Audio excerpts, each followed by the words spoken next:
Apa yang sudah dijadwalkan oleh majelis hakim pada hari ini sidang acara pembuktian apa yang menjadi tuntutan, apa yang menjadi gugatan Ibu Bonita dalam hal ini untuk memberikan keyakinan kepada majelis hakim tentunya ada bukti otentik yang harus disampaikan ke hadapan majelis. Tentunya pada saat diajukan isbat itu ada hal-hal yang mencederai secara hukum. Nah, dengan mencederai secara hukum ini, tentunya kami membuktikan kebenarannya. Salah satu contoh yang krusial sekali adalah bahwa dalam isbat itu dinyatakan bahwa istri dari John Kuswoyo, Ibu Sustrini itu mengatakan bahwa pernikahannya hanya satu kali dengan John Kuswoyo almarhum. Nah, namun rentetan perjalanan track record yang kami dapatkan itu ternyata 2 kali menikah. Nah, ini kan sebetulnya isbat itu jelas-jelas secara hukum ada cacat tersembunyi yang tidak diungkap secara jelas oleh Sustrini. Nah, kemudian pada hari ini sidang kemarin tertunda 2 minggu karena Ibu Sustrininya meninggal. Ucapan innalillahi wa inna ilaihi raji'un tentunya kan. Nah, namun dalam hal ini bukan berarti wafatnya tergugat Ibu Sustrini di sini terus perkara gugur dengan sendirinya, tidak, karena yang penggugat di situ adalah tergugat adalah Ibu Sustrini dan 2 orang anaknya. Jadi kami dalam hal ini Ibu Bonita ini meminta kepada pengadilan bukan pembatalan perkawinan, ya itu pengertian, bukan membatalkan perkawinan, tapi membatalkan akta atau putusan Pengadilan Agama Jakarta Selatan tentang penetapan isbat nikah. Isbat itu kan kepentingannya untuk melegalkan perkawinan siri menjadi legal, baik secara agama maupun secara negara. Nah, sekarang dia mengajukan isbat nikah ini pada saat tahun menikah dengan John Kuswoyo tahun 72 itu dinyatakan bahwa dia menikah secara siri dengan John Kuswoyo. Dengan wafatnya John Kuswoyo tahun 2018, dengan semangatnya dia ajukan permohonan isbat.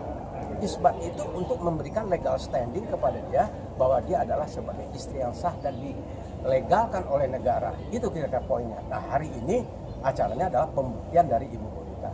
Kalau Ibu Bonita sendiri, silakan. Saya sih pengen semuanya kebenaran itu terungkap semua ya, karena kan dari dia mengajukan isbat itu kan dibilang dia cuma tidak pernah berpisah dengan almarhum yang Kuswoyo, tidak pernah bercerai, tapi kan nyatanya dia sudah melakukan 2 kali pernikahan dan mempunyai 2 orang putri dari 2 laki-laki yang berbeda. Terus tahun 2024 ini mereka mengisbatkan, jadi ya saya hanya ingin membatalkan isbatnya dia aja. Almarhumah Ibu Sustrini. Mungkin tadi ada bukti otentik yang Abang jelaskan juga. Mungkin hari ini ada bukti tambahan atau gimana sih? Bukti tambahannya tentunya berkisar, kita stressingnya adalah kepada isbat yang sudah ditetapkan oleh Pengadilan Agama Jakarta Selatan. Semestinya di situ kan sudah terbukti.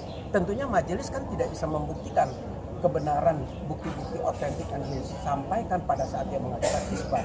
Nah, ternyata di situ satu poin saja yang sangat tegas bahwa dia tidak pernah menikah setelah meninggalnya John Kuswoyo sampai hari ini. Ternyata menurut Bonita dia sudah menikah 2 kali dan bahkan punya keturunan dengan 2 laki-laki yang berbeda. Itu poinnya ya. Oke, untuk itu Ya, cukup. kita baca lagi. Oke.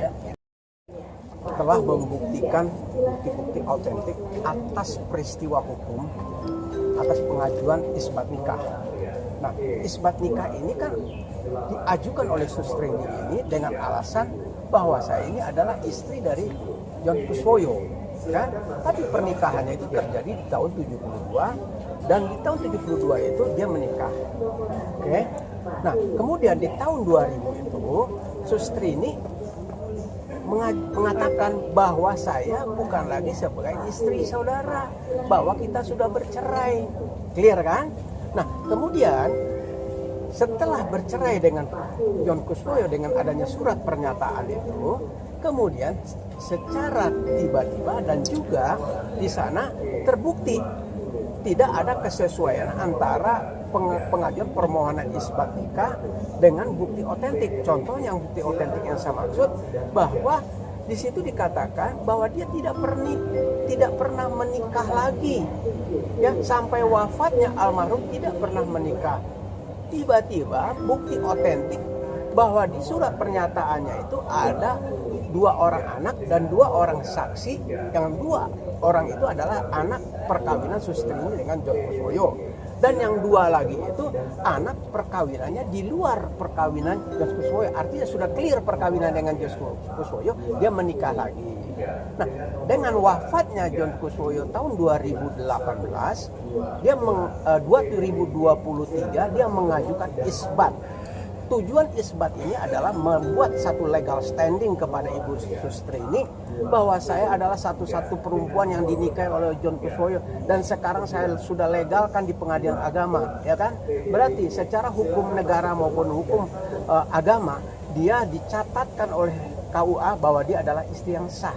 Tapi perlu kita perhatikan bahwa konstruksi hukum dari yang diajukan oleh Ibu Sustrini itu dengan isbat nikah di PA Jakarta Selatan terdapat cacat hukum yang tersembunyi. Contoh otentiknya apa? Cacat hukum yang tersembunyi. Saya ungkapkan saja, mengaku bahwa dia dinikahi, wali nikahnya adalah ayahnya. Ayahnya sebagai wali.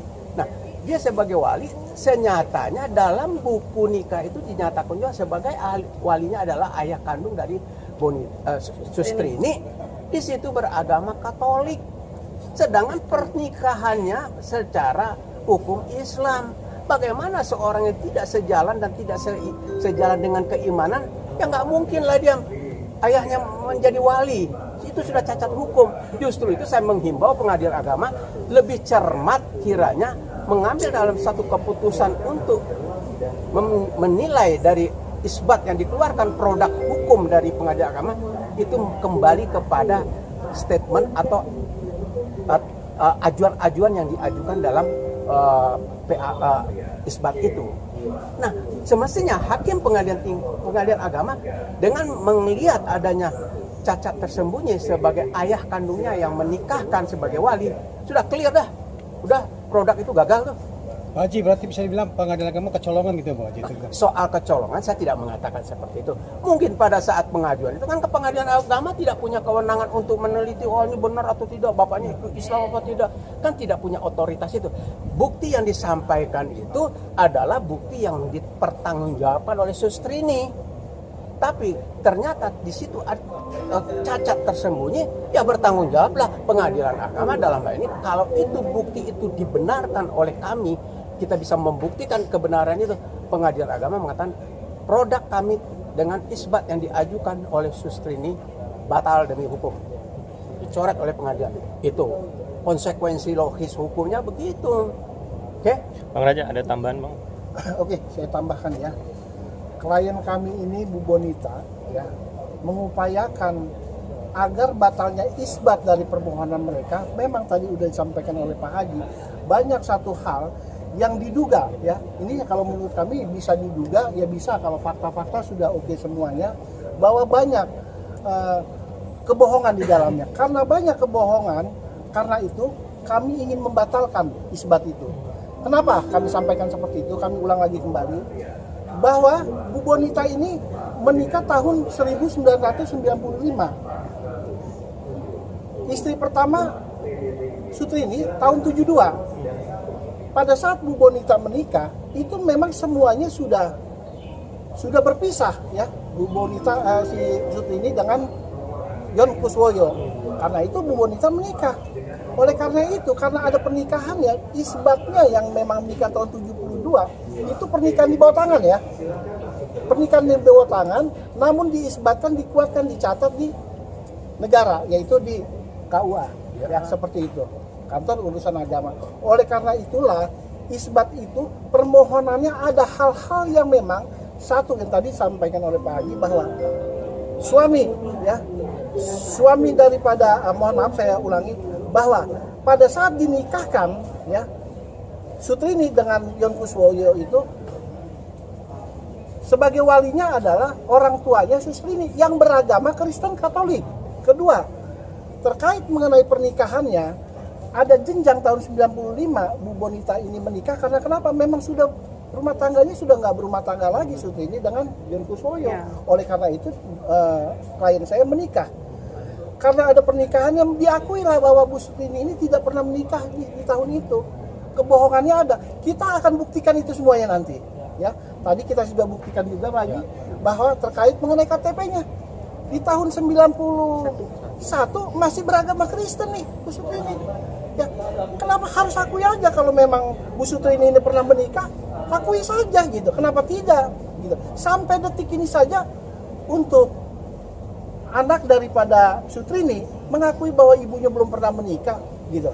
Kita akan buktikan semuanya nanti, bahwa di pengadilan kita akan buktikan, kita akan upaya hukum bahwa klien kami ini akan mengupayakan untuk anak-anaknya dan segalanya. Itu aja menurut saya. Bu Bonita ada tambahan Bu terkait sidang hari ini dan nanti next berikutnya? Ya, saya sih kepingin semuanya cepat selesai karena kan fakta-fakta sudah ada ya dibukti. Itu tadi yang seperti pengacara saya bilang, saya menikah tahun 95 pada saat Pak Yon sudah sendiri, karena kan tahun 80-an itu Susi sudah menikah lagi dengan yang dua laki-laki yang berbeda dan punya 2 orang anak. Jadi kok kenapa di tahun 2004 ini dia mengisbatkan pernikahan dengan almarhum Pak Yon, bahwa dia tidak pernah berpisah, bercerai dengan Pak Yon. Terus yang tahun 80 gimana ceritanya itu kalau dia sudah pernah menikah? Saya hanya ingin memberikan ya kebenaran yang memang sebenar-benarnya, karena cerita itu kan bukan saya mengarang ya, itu dari almarhum sendiri yang cerita sama saya. Karena almarhum pernah bilang waktu itu tegur almarhum masih Sustrini bahwa Sus, kamu itu kan masih istri saya, kenapa kok kamu menikah lagi? Almarhum waktu itu tanya gitu sama Susi ya. Terus Susi bilang, loh saya kan sama kamu nikah siri, jadi saya bebas dong menikah lagi dengan siapapun. Jawabannya seperti itu. Terus kalau memang udah dia merasa menikah siri, lalu kenapa tahun 2004 ini diisbatkan? Kan seperti itu. Ada apa sih? Yang jadi harusnya ditanya di sana ya, bukan saya. Kalau saya sih, karena saya ingin memperjuangkan hak anak-anak saya. Nah itu aja sih. Bang, sudah ada hasil belum sih Bang dari sidang ini Bang? Sejauh ini gitu. Ya kalau mengenai hasil kan masih ada beberapa tahap lagi yang harus diselesaikan ya. Nah tahap-tahapan ini yang harus dilewati. Ini sebetulnya sudah menginjak kepada finalisasi dari perkara ini, hanya beberapa kali sidang lagi sudah selesai. Nah nanti majelis tentunya musyawarah majelis ya, apa yang akan diputuskan. Apakah dikabulkan gugatan kami untuk membatalkan isbatnya atau menerima isbat itu sebagai penguatan oleh pengadilan agama. Tapi saya mengatakan bahwa dalam permohonan saya itu tidak membatalkan perkawinan. Beda ya, tidak membatalkan perkawinan, tapi membatalkan isbatnya yang dibuat sembrono. Konstruksi hukumnya jelas, tapi alasan-alasan hukum banyak yang hal-hal yang dilakukan yang tidak benar. Itu aja.